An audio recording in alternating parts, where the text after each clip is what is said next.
Dobrý den, moji milí, já vás srdečně zdravím, vítám vás na svém podcastu Sandra Pogodová Official. A vy, kteří mě sledujete pravidelně a odebíráte, tak moc děkuju. Vy, kteří jste sem zavítali poprvé, tak vás srdečně taky vítám. A pokud se vám video bude líbit, můžete se podívat i na ostatní videa, dát si třeba odebírat, pokud zrovna já jsem pro vás třeba ten správný člověk, díky kterému zjistíte nějaké informace, které by vám pomohly v životě zpracovávat nějaká vaše těžká témata. Jak jste si asi všimli, tak já dneska vysílám z jeskyně, prosím. Já jsem momentálně na Srí Lance, kde máme s Tomášem Lukavcem semináře pro 3 skupiny lidí postupně a já bydlím v pokoji, kde já jsem velmi spokojená, protože já jsem teda element země, takže mě je tady dobře, ale je to trošku taková jako podzemní kopka, mám skálu jak v pokoji, tak i v koupelně a určitě to bude trošku slyšet na tom zvuku, jo, že se to prostě bude ozývat jako v jeskyni a opravdu řečeno sedím vlastně v jeskyni. Jo. A vzhledem k tomu, že teď tady zrovna pracuju s lidmi, tak hodně si povídáme o Sergeji Nikolajeviči Lazarevovi. Vy, kteří mě sledujete déle, tak určitě víte, že já hodně propaguji jeho výzkum, jeho učení. Je to z toho důvodu, že jsem přečetla mnoho knih na duchovní téma od spousty různých autorů, když jsem hledala svoji cestu k sobě, aby se mi žilo lépe, abych rozuměla tomu, proč se mi věci v životě dějí tak, jak se mi dějí. A za mě, nemusíte samozřejmě souhlasit, každý máme svoji cestu, za mě jeho učení posunulo úplně nejvíc a vlastně jeho výzkum, kdy on popisuje systém zákonů vesmíru, který ovlivňuje náš osud a naše zdraví, tak jeho výzkum mi vlastně začal nejvíc dávat smysl.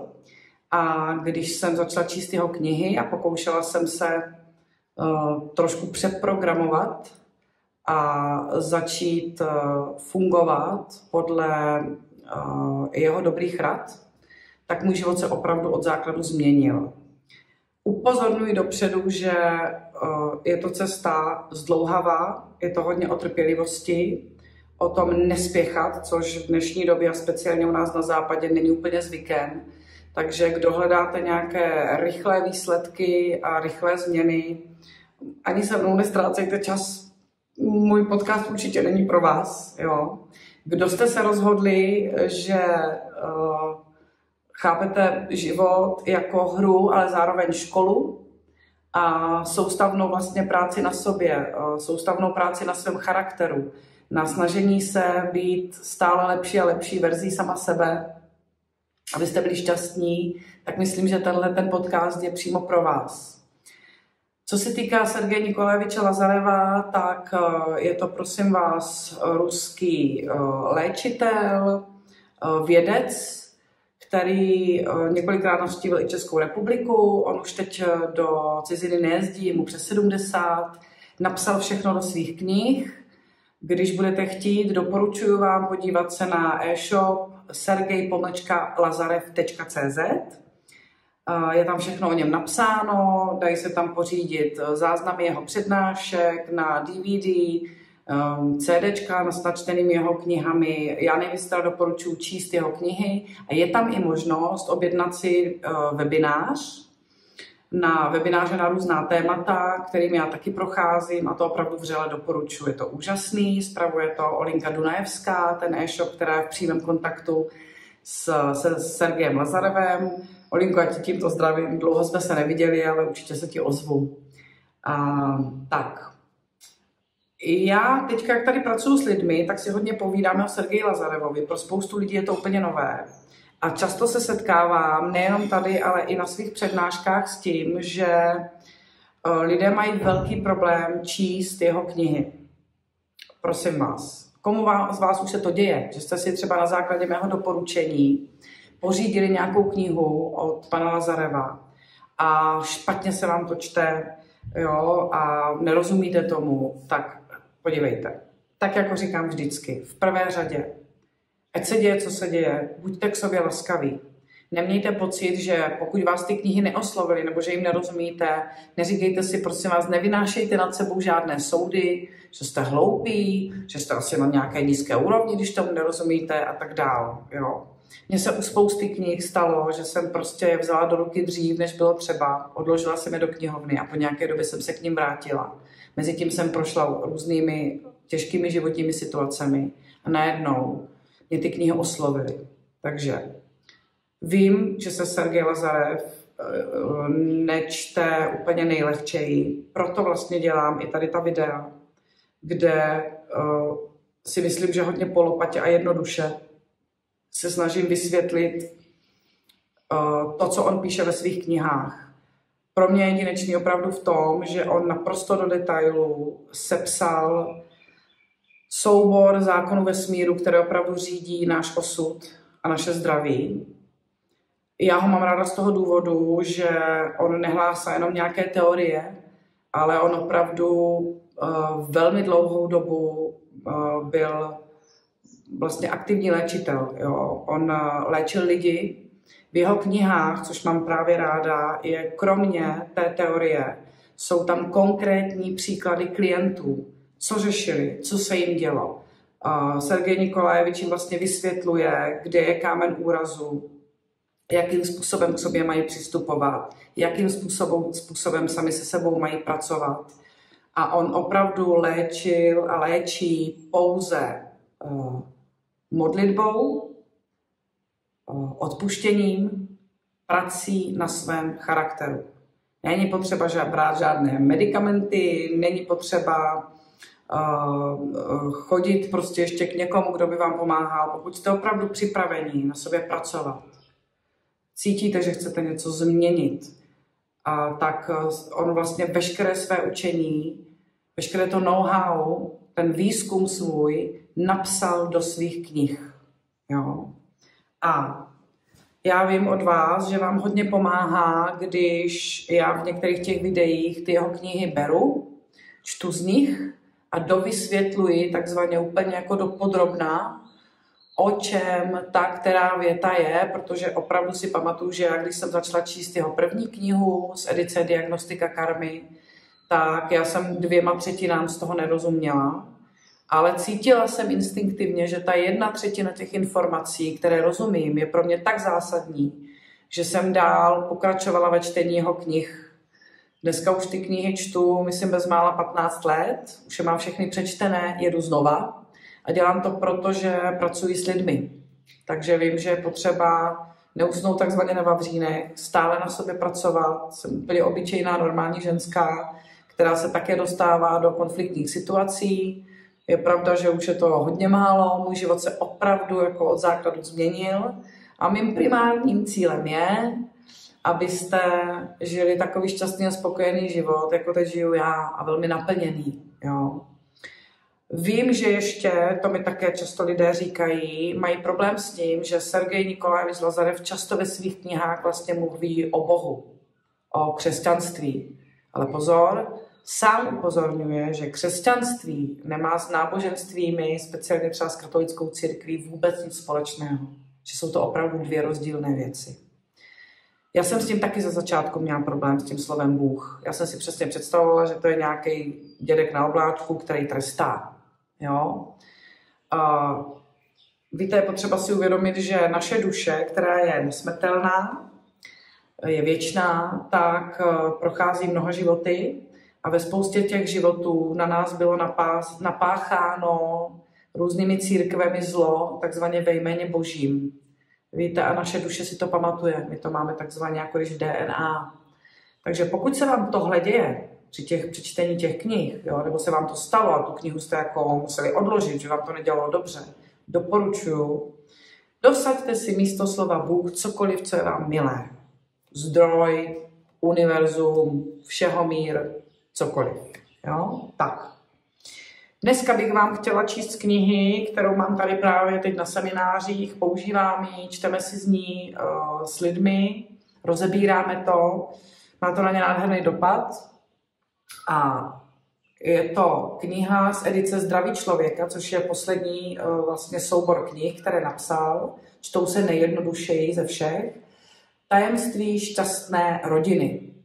Já jsem se rozhodla, že udělám několik videí, kde budu vybírat různá témata z téhleté knihy a budu číst o těch tématech a budu vám to dopodrobna vysvětlovat. Prosím vás.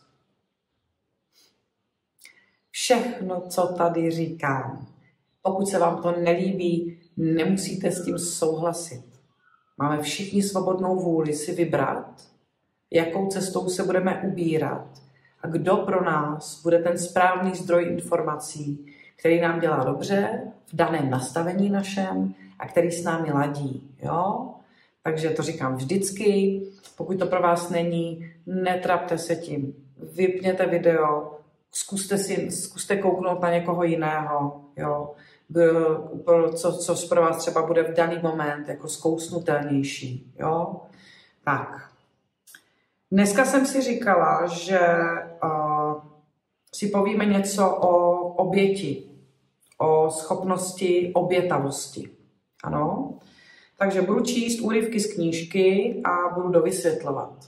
Protože oběť je něco, co je velmi důležité pro to, abychom mohli změnit své nastavení a změnit svůj charakter. A změnit své nastavení znamená měnit své zvyky a své návyky, což je velice náročné. Protože my, když máme naučený nějaký způsob, úhel pohledu na život, který jsme podědili prostě na programování v dětství od těch, kteří se o nás starali, tak sami asi víte, jak je to těžké změnit nějaký zvyk, nějaký návyk. To je opravdu lopotná, dlouhodobá práce, která chce být hodně při věci, hodně si všímat, mít prostě zapnuté vědomí a sledovat, jak se chovám v konkrétních situacích. A chce to velkou trpělivost a velkou laskavost k sobě, to znamená i všímavost toho, že teď jsem něco pochopil, ale v reálné situaci ještě stále naskakuju a jedu podle starých programů. To znamená mít se sebou trpělivost, protože první fáze je, že načetl jsem si nějaké informace, které se mnou rezonují a líbí se mi. Druhá fáze, opět mluvím z vlastní zkušenosti, možná jste to měli jinak. Jo? Druhá fáze u mě byla, že dostávala jsem se do situací, kdy mi vylítly emoce a já jsem sice věděla už, podle knih pana Lazareva, jak bych se měla zachovat, ale vyskočil mi starý program a chovala jsem se podle starého programu. Ale potom následovalo, když už jsem byla v klidu, následovalo to, že jsem si uvědomila, Sandro, tyjo, máš už ty informace, zachovala se zase blbě, zase vyjela stará Sandra, jo? A podívej se na výsledek, dopadlo to špatně prostě, jo? Pak přicházela fáze, kdy jsem se zkoušela začít chovat jinak. To je to stejné, jako když se prostě učíme chodit, jo? No, neustále padáme za začátku. Uděláme potom jeden krok, pak uděláme 3 kroky, jo? A pak už začneme pomalinku chodit. Stejně jako když se učíme psát, jo? Když jsem se učila krasopis, že jo, ve škole, no jak si myslíte, že vypadaly ty první písmenka, že jo? Byly vachrlatý, byly příšerný a bylo to lepší a lepší, protože jsem stále to trénovala a byla jsem se sebou trpělivá. To je úplný základ, pokud se chcete někam posunout, buďte k sobě laskaví, buďte k sobě trpěliví a všímejte si každé malinké změny k lepšímu, která se vám povedla a pochvalte se za ní. Jo? A postupně jsem vlastně měnila svoje zvyky a naše zvyky utváří náš charakter. My, když se začneme v situacích chovat jinak, začne se nám měnit charakter. A naše touha po změně chování se nám doslova a do písmene začne dostávat pod kůži. Začne se pro nás stávat přirozenou. To, co předtím jsme vnímali jako třeba lehké znásilňování sebe sama, že se snažím se chovat jinak, než je mi přirozené v mém momentálním nastavení, jak jsem zvyklý, tak to vám postupně přejde do krve a stane se to vaším zvykem. Nahradí to ten zvyk starý. Jo? A tím, že změníme zvyky, změníme svůj charakter. A pokud se nám změní charakter, změní se nám naše vibrace, naše frekvence, na které vysíláme. Když se nám změní charakter a naše vibrace, na které vysíláme, tak se nám změní i náš osud. A začne se měnit pomalinku naše realita. A my to vnímáme. ale všechno to chce vždycky čas. První moment je, pochopil jsem nějaký princip a pak to dlouho trvá, než se naučím jinému chování. A to chce lásku a trpělivost. Tak. Schopnost obětavosti. Nedávno v televizi ukázali absurdní případ. Novomanželé vyšli z matriky po uzavření manželství. Novopečený manžel vzal mladou manželku do náruče a sestupoval s ní po schodech dolů, jenže uklouzl. Oba upadli a pak se hned vrátili na matriku a podali žádost o rozvod. Proč mladá rodina existovala jen pár minut? Proč mladí lidé neumějí odpouštět? Neschopnost odpustit je neschopností obětavosti. Neschopnost odpustit je neschopností řešit ve skutečnosti konflikty. Jedním z hlavních pravidel pro vyřešení jakéhokoliv konfliktu je přikázání Krista, blahoslavení mírotvůrci. Blahoslavení jsou ti, kteří umí vytvářet mír. Schopnost vytvářet mír, být mírotvůrcem, je schopností přijmout kompromis. Do jisté míry se omezit. To znamená obětovat své zájmy, své ambice, svůj pocit pravdy a své ideály. Oběť, to je odevzdání se. Ztráta toho, co je člověku drahé. To je omezení lidského já pro hodnoty božské. Dovysvětlím. V mých jiných videích jsem vám vysvětlovala, že se skládáme ze dvou složek. Máme naše lidské já, které se projevuje tady ve fyzickém světě. A máme naše božské já. To je naše duše. A to je přímo napojená na Boha. To je naše vyšší já. A toto naše lidské a božské já se řídí jinými zákony, jinými pravidly. Naše lidské já je navázané naše tělo a na našeho ducha. Duch, to je naše mysl, náš intelekt, naše inteligence, naše znalosti. Duše, to se řídí božskými zákony. A tam jsou jiná pravidla. A teď, úplně jednoduchý. Co přežívá déle? Tělo nebo duše? Tělo je smrtelné. Tělo tady má v lepším případě, když má někdo velký štěstí, 100 let. Jo? A pak umírá. Duše je věčná. Takže logicky, o co je důležitější starat se na prvním místě? O naše tělo nebo o naši duši? Samozřejmě, o naši duši. A proto je potřeba znát zákony vesmíru, podle kterých se řídí naše duše. Takže věci, které často vypadají a situace vypadají, že z pozice duše, z pozice emocí, z pozice intuice je nelogické ty věci takto řešit, tak často je to nejsprávnější řešení, aby naše duše zůstala v rovnováze. Pokud my se zajímáme hlavně o naše tělo a máme ho na prvním místě, tak naše duše strádá a je ochuzována o mnoho své energie. A tak jako cokoliv ve vesmíru, duše nemůže žít bez energie. To znamená, že my, když začneme vyčerpávat energii duše svým lidským chováním a svým ulpíváním na hmotných a lidských věcech, které se týkají života tady v tomto světě, a které se týkají pouze tohoto jednoho našeho těla, našeho jednoho života, tak začne se spouštět obranný mechanismus, který je právě založen na těch zákonech vesmíru. A to jsou právě třeba ty nemoci, jo, nebo problémy s osudem.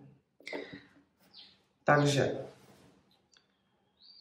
to znamená, že oběť, to je odevzdání, ztráta toho, co je člověku drahé, to je omezení lidského já pro hodnoty božské. Protože ty božské hodnoty, jak jsem právě teď vysvětlila, jsou důležitější.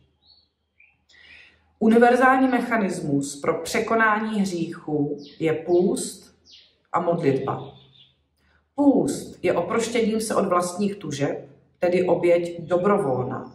Oběť může být nedobrovolná, když nám osud něco bere. Tak, opět vysvětlím. Univerzální mechanismus pro překonání hříchu je půst a modlitba. Znamená, jestliže my chceme na sobě pracovat, tak jedna z cest, jak činit oběť, je na fyzické úrovni. Tam patří kromě půstu třeba otužování. V jakém slova smyslu je to oběť? Je to oběť ve smyslu toho, že my začneme působit našemu fyzickému, lidskému já určitý diskomfort. My se obětujeme. A tím, že se obětujeme a dobrovolně, tak začneme automaticky načerpávat energii, protože jsme ve stavu pokory.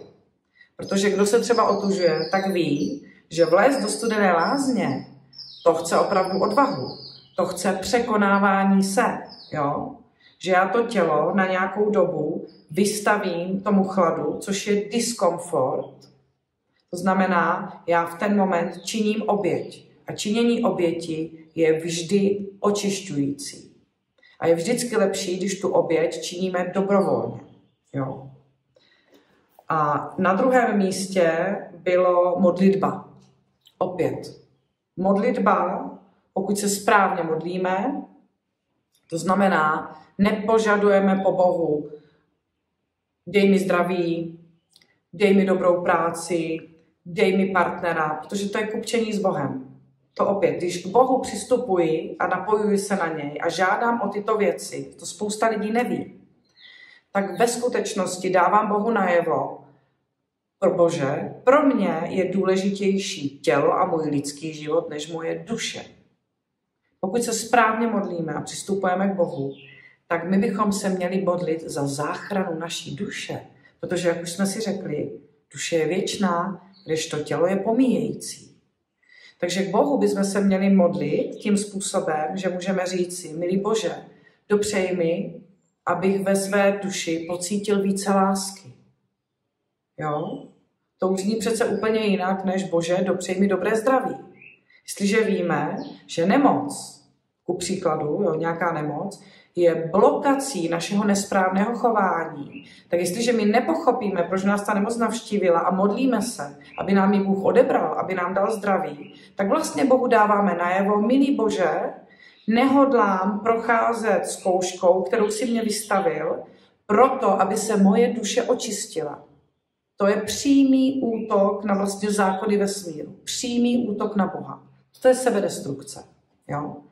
Proto modlitba, upřímná modlitba za svoji duši, za záchranu své duše, je, já činím pokání.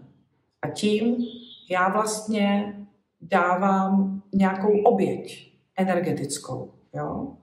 Takže na fyzické úrovni to může být půst, nebo otužování, protože já omezuji touhy svého těla. Já omezuji touhy svého lidského já. Jo?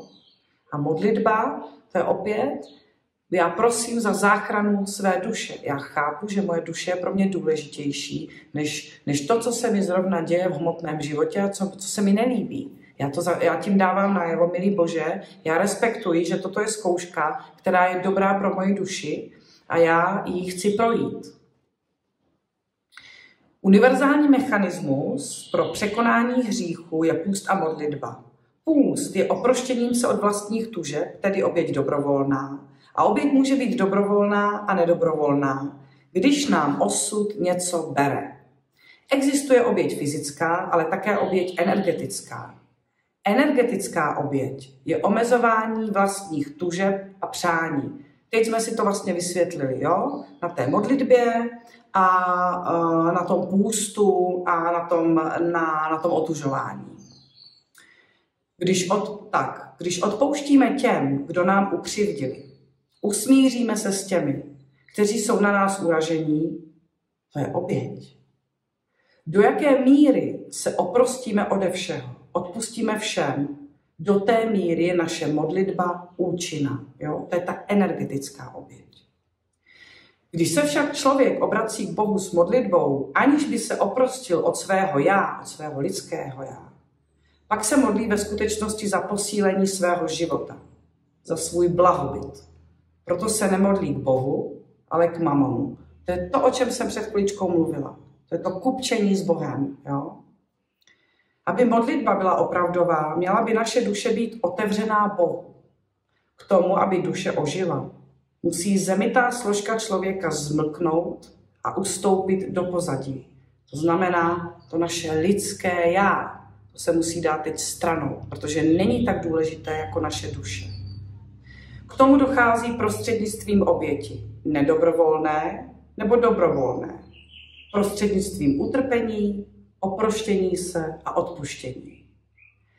Čím je nám dražší naše lidské já, čím méně chceme směřovat k Bohu, tím víc je pro nás obtížné se obětovat. Tím častěji a silněji zakoušíme pocit ukřivděnosti a tím neústupnější se stáváme. Člověk sobecký, chamtivý, závistivý, není schopen upřímně něco obětovat. Jeho oběť je vždy vynucená, předstíraná a pokrytecká. Takový člověk je urážlivý, pomstychtivý a neumí odpouštět. Takový člověk nemůže vytvořit harmonickou rodinu. Takový člověk může mít rodinu, ale pouze pokud existuje nějaký vnější spojovací faktor. To znamená například peníze nebo postavení ve společnosti. Jeho rodina existuje tak dlouho, dokud je mu prospěšná. Jo? To je přesně to, že najdu si nějakého partnera, ale vím v hloubi duše, že jsem s ním proto, že má dost peněz, aby mi poskytnul blahobyt. V momentě, kdyby tento partner schudnul, opouštím ho. To není skutečná láska. Jo? Nebo postavení ve společnosti. To je, myslím, úplně jako jasný, o čem to je. Rodinný život vyžaduje obětavost. Když se dítě narodí, musí rodiče obětovat svůj čas, sílu a zdraví. A víra bez oběti je nemožná. Ten, kdo nedokáže nic obětovat, nemůže být opravdovým věřícím. Vzpomeňme si na Kaina a Abela. Bůh přijal oběť Abela, protože Abel obětoval s radostí. S radostí obětuje ten, pro nějž Bůh je na prvním místě a všechno ostatní na druhém. Když si připomeneme Kaina a Abela, tak víte, že Kain vlastně také obětoval, že? Část své úrody. Abel obětoval ovečku. No a ten rozdíl, proč Bůh, to je krásně v Biblii popsáno, proč Bůh vlastně nepřijal Kainovu oběť byl, protože Kain to činil nedobrovolně. On byl nazlobený, když musel obětovat a tím, že obětoval kus své úrody, tím přesně obětoval vlastně kus sebe, kus své energie, jo? Ale udělal to nedobrovolně. Bůh takovouto oběť nepřijímá, to se nepočítá. Když to Abel obětoval s radostí, protože byl Bohu vděčný. Jo? Tady je ten s radostí obětuje ten, pro nějž Bůh je na prvním místě a všechno ostatní na druhém. Co znamená mít Boha na prvním místě? To znamená v překladu, aspoň pro mě, a jak to chápu z knih Sergeje Lazareva, být vděčný, že žiju. Já jsem vděčná Bohu za to, že tady jsem. Já jsem vděčná za to, že mám tělo. Já jsem vděčná, že můžu prožívat. A ten vděk je tak velký, že já vlastně chápu, že jakákoliv situace, do které se dostanu, a je jedno, kde to na té škále je, jestli je to vnímáno jako štěstí nebo jako neštěstí, jakákoliv situace se mi děje, tak já už jsem teď ve fázi, že jsem vlastně vděčná za to, že se mi prostě něco děje, protože to znamená, že žiju, že jsem tady, že můžu hrát tu božskou hru, že se tady můžu učit na té škole toho života.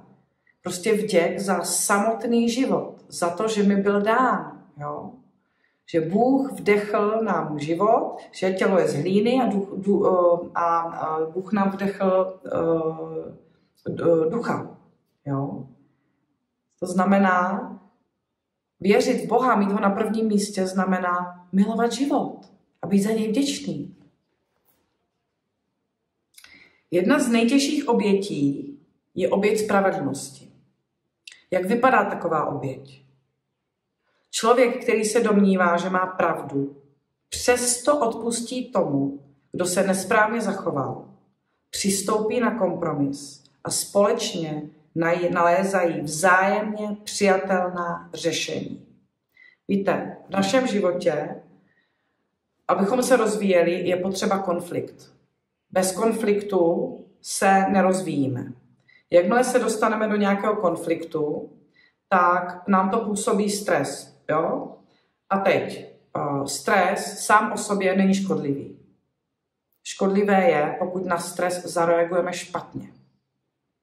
Pokud stres na něj zareagujeme dobře, zůstáváme v té pokoře, chápeme, že to je pro nás zkouška, že to je výzva k nějakému rozvoji, tak na stres reagujeme správně a v ten moment je stres neboli konflikt pro nás zdravý, protože nám pomáhá měnit charakter, pomáhá nám být lepší verzí sama sebe.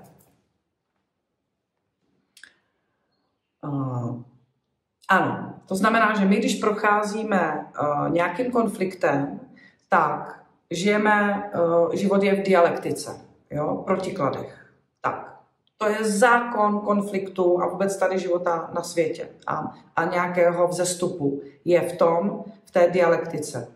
To znamená, my máme dva protiklady a je to ve vesmíru tak geniálně zařízeno. Ten vlastně zákon vesmíru je takový, že my žijeme tu dialektiku, ta je potřeba, ale abychom ten konflikt zdárně vyřešili, tak potřebujeme třetí složku, která je sjednocující, a to je láska.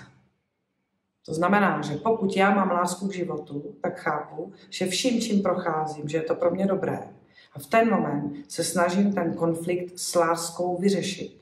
To znamená, já se snažím najít kompromis. Já se snažím být v harmonii s tím, co žiju. Jo? A to je právě ono. Člověk, který se domnívá, že má pravdu, přesto odpustí tomu, kdo se nesprávně zachoval, přistoupí na kompromis a společně nalézají vzájemné řešení. To je možné pouze v případě, že tam je ta třetí složka, ta sjednocující. To je láska. Člověk, který si je naprosto jistý, že má pravdu, neustále odsuzuje ostatní, lituje minulosti a není schopen, tak takový člověk není schopen odpustit. Takový člověk se nemůže změnit. A když člověk nemá touhu se měnit, není schopen přizpůsobit se situaci, jiným lidem, přistoupit na kompromis, takový člověk pak s příbuznými mluví jazykem ultimát. A to je cesta k rozpadu rodinných vztahů a vůbec jakýchkoliv vztahů s lidmi. Člověk zbožťující svou pravdu, jinými slovy ten, který má vždycky pravdu a zbožťuje své ideály, je vždy agresivní.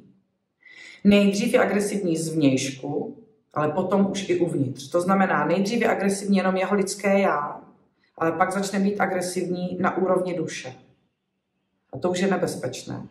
Vnitřní podvědomá agrese na úrovni podvědomí nepostřehnutelně podkopává rodinné vztahy a ničí rodinu a ničí i duši. Schopnost obětovat své ideály, svou pravdu a spravedlnost je schopnost umístit lásku nad lidské hodnoty. Ve skutečnosti toto je víra v Boha. Krásný, že? Jak říkám, není to jednoduché. Je to opravdu práce na sobě. Já jsem dlouho byla typ člověka, který musel mít za každou cenu pravdu. A stále jsem měla nějaké konflikty.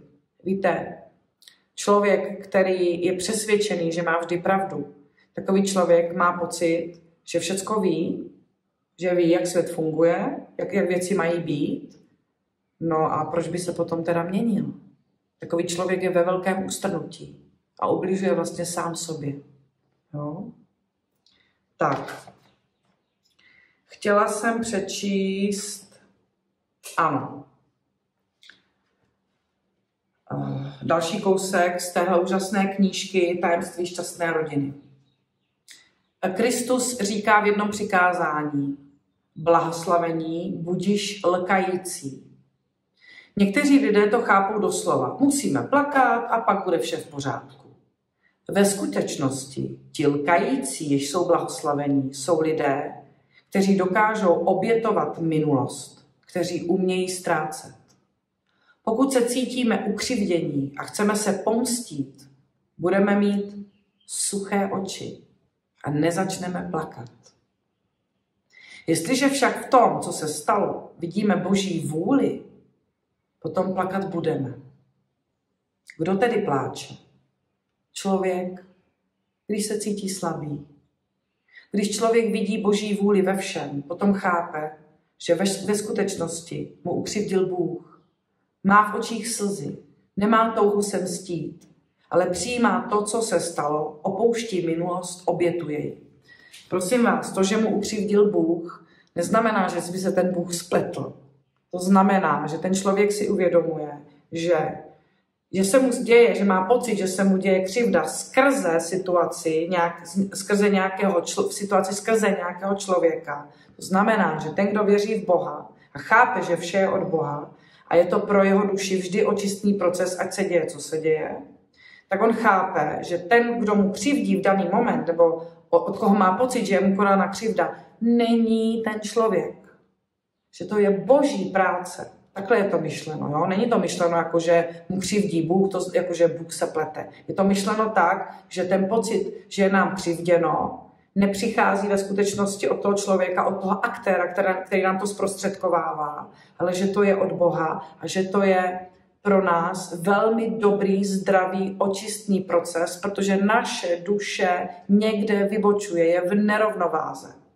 Jo?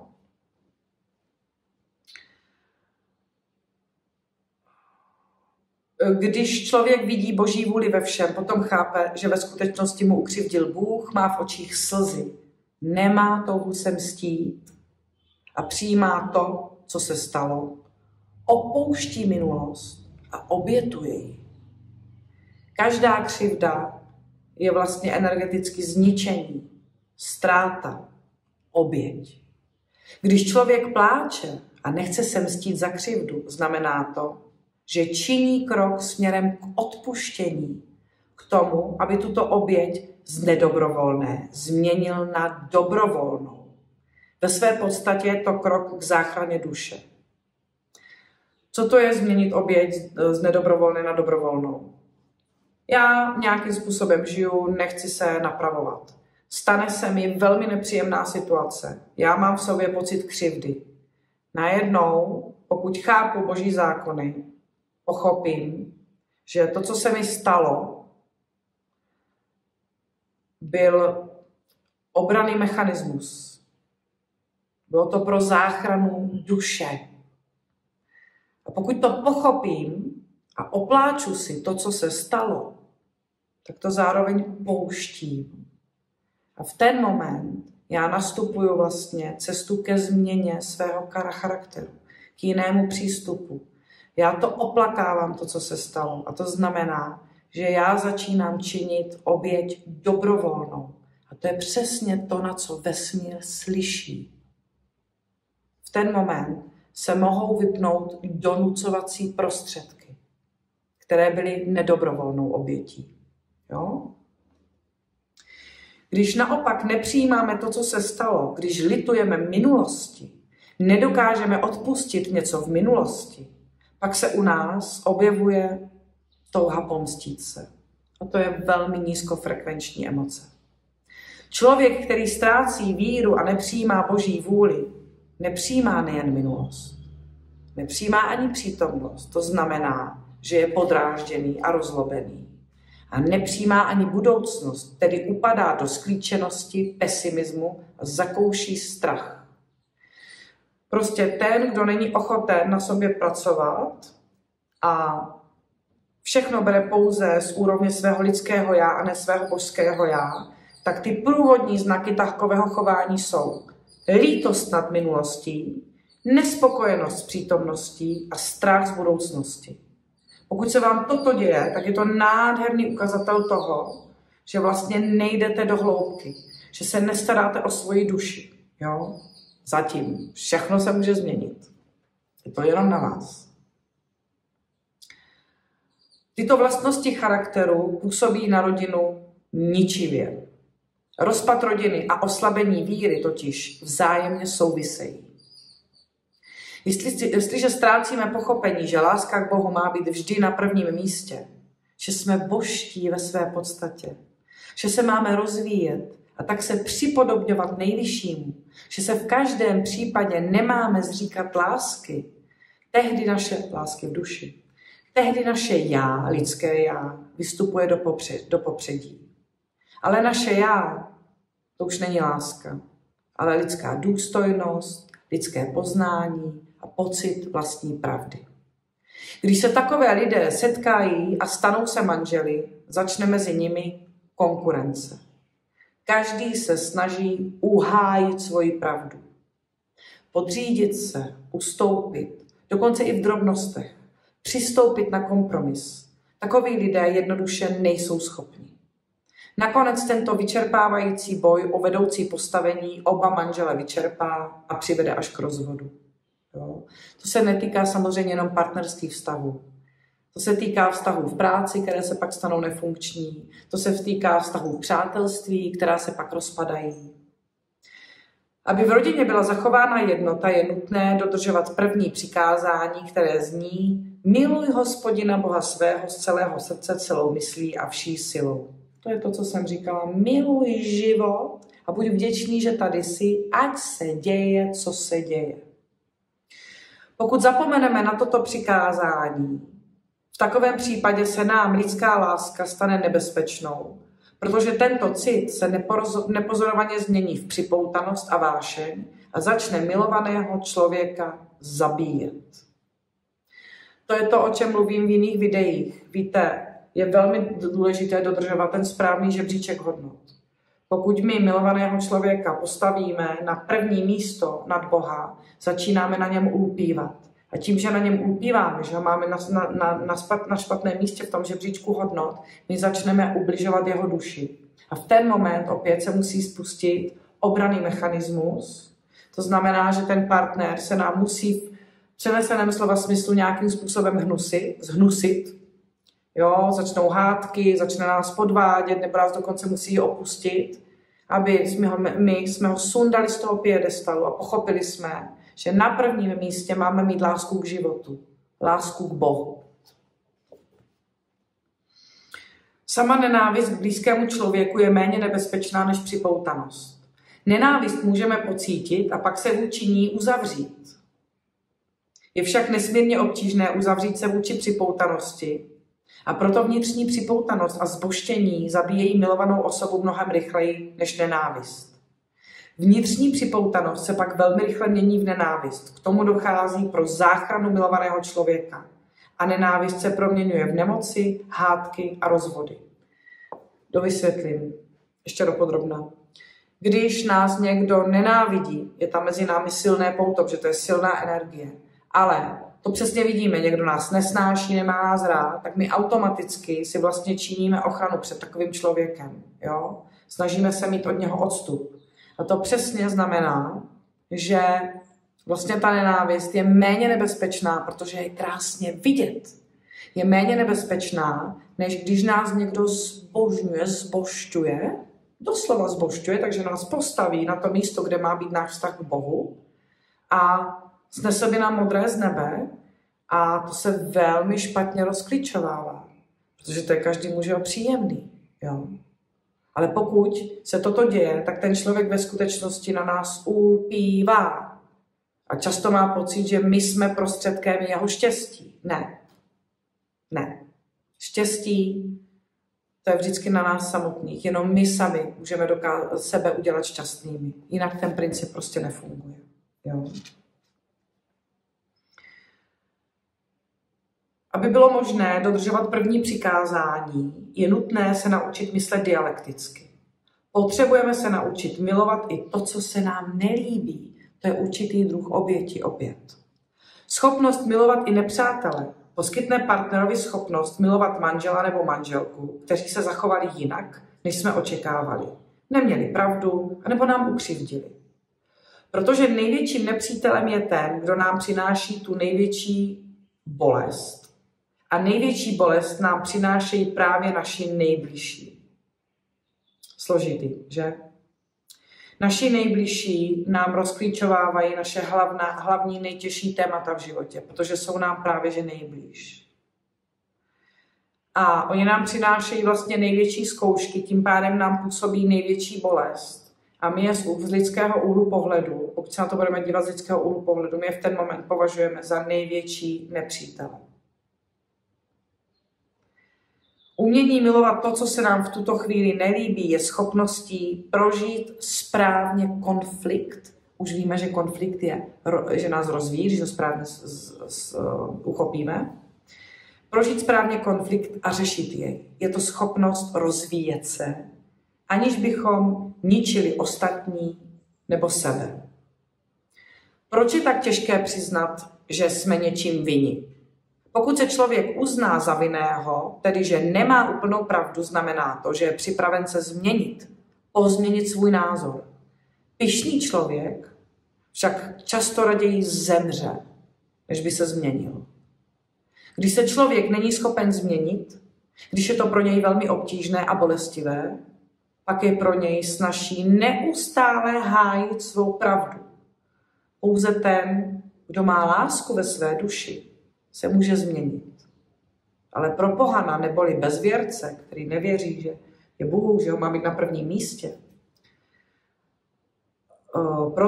pro koho je jeho vnější já, to lidské já, absolutní hodnotou, každá změna znamená zničení a smrt. To už jsme si řekli, že člověk, který má pocit, že má neustále pravdu, tak vlastně není schopen se měnit. Jakákoliv změna pro něj je energeticky, on to vnímá jako smrt a zničení. A to změna nejen fyzická, ale i duchovní. Proto je pro takovou osobu jednodušší fyzicky zemřít, než se změnit. To jsou ty lidi, kteří i na smrtelné posteli si budou držet to svoje, protože nemají dostatek lásky v duši. Když pochopíme, že vše je od nejvyššího, když cítíme jednotu s nejvyšším, pak bude změna možná. Tuto možnost přineslo lidem křesťanství. Říkali jsme si na začátku, že to je něco jiného, než to, co hlásají na církve křesťanství. To je princip. Spása nastává právě prostřednictvím změny člověka. Zlepšením jeho charakteru, odpuštěním, přiznáním toho, že nemá pravdu. A když chápeme, že druhá osoba má alespoň v něčem pravdu, protože je řízena Bohem, pak můžeme vnitřně skutečně odpustit a nechat situaci odplout. To vysvětlím. Když vidíme, že někdo v něčem nemá pravdu, ale my vidíme, že on nás vystavuje vlastně skrze svůj názor konfliktu, tak my bychom aspoň měli pochopit, že má pravdu v tom smyslu, že on nás vystavuje konfliktu a my už teď víme, že konflikt se máme snažit řešit tak, že v sobě vybudíme lásku, že v sobě vybudíme touhu po harmonii, to znamená, snažíme se situaci vyřešit. To znamená, na té hloubkové úrovni my chápeme, že on jedná vůli Boží, která nás postavila do té konfliktní situace. A minimálně v tom, na úrovni podvědomí vlastně, má ten člověk pravdu, protože se nás snaží konfrontovat s něčím, co my musíme takzvaně zkousnout, takže činíme oběť a snažíme se měnit. Tak. Přátelé, myslím, že pro dnešek toho bylo až dost. Je to hodně náročné téma.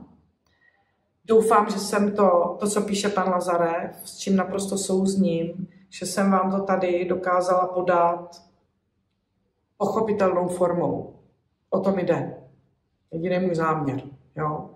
Abyste postupně se mnou a skrze učení a výzkum pana Lazareva začali chápat soubor zákonů vesmíru, které řídí náš osud a naše zdraví a pomáhají nám, abychom zlepšovali charakter svůj, byli lepší verzí, tou nejlepší verzí, možnou verzí sama sebe a aby jsme žili v lásce a ve štěstí v ten moment a v přijetí. Jo? Tak. Z této knížky budu určitě ještě číst dál, protože pevně věřím, že šťastná rodina je klíčová pro spoustu lidí a mít harmonické vztahy a Říkala jsem tady na začátku, že z těchto knih hodně čtu lidem na našich seminářích, které pořádáme s Tomem Lukavcem. Má to obrovskou odezvu lidí. Děje se jim doslova jako mnoho aha momentů. Najednou přesně mi říkají, Ježišmarja, já jsem najednou pochopil, proč se mi udála a děje tato situace v životě. Já jsem najednou schopen to pochopit, najednou jsem schopen to přijmout a najednou jsem konečně schopný s tím něco udělat, protože tomu rozumím. Není nic horšího, než když se nám v životě něco děje a my nerozumíme, proč se nám to sakra děje.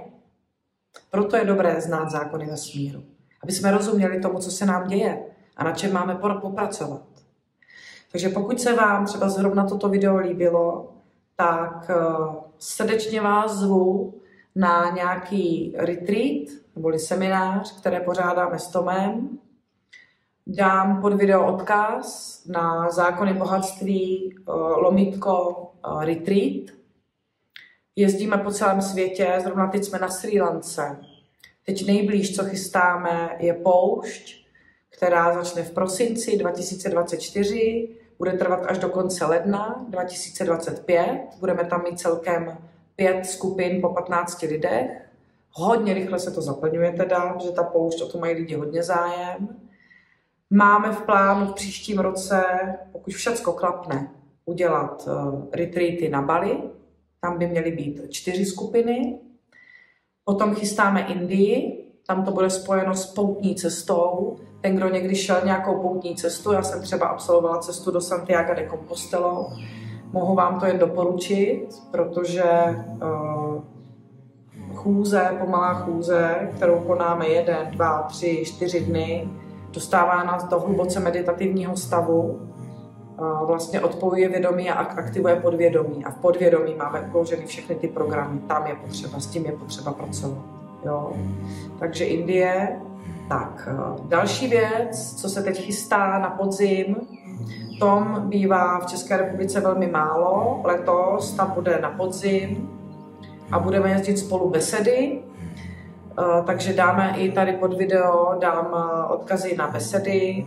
Pojedeme během října a listopadu. První byla v plánu hlavně Morava a z Čech to byly Pardubice a České Budějovice. Ale hodně jste nám psali, vy ze severních a západních Čech, že byste také měli zájem, aby jsme k vám přijeli.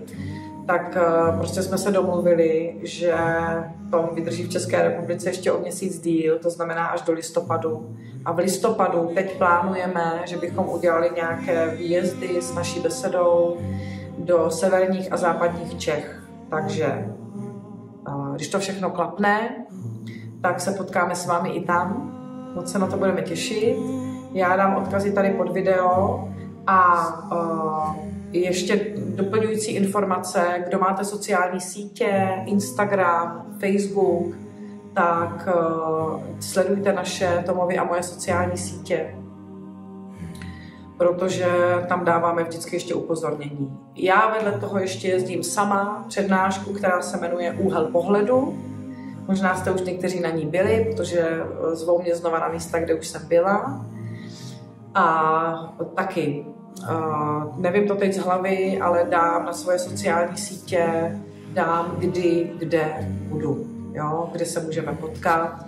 Teď tam dám minimálně termíny do konce roku.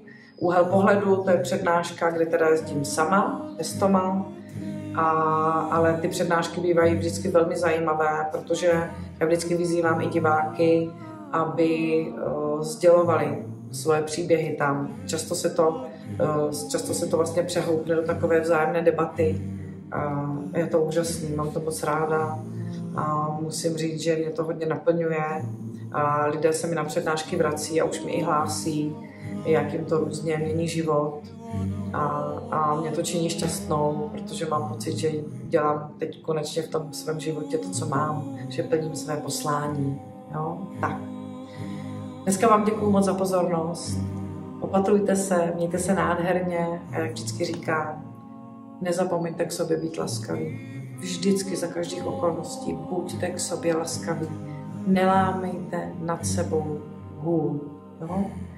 Jenom vy jste ti, kteří mohou změnit svůj život. To nemůže udělat nikdo zvenku. Jenom vy. A to se dá dělat jenom v případě, že se člověk má rád. Tak se mějte rádi, mějte se krásně. Ahoj.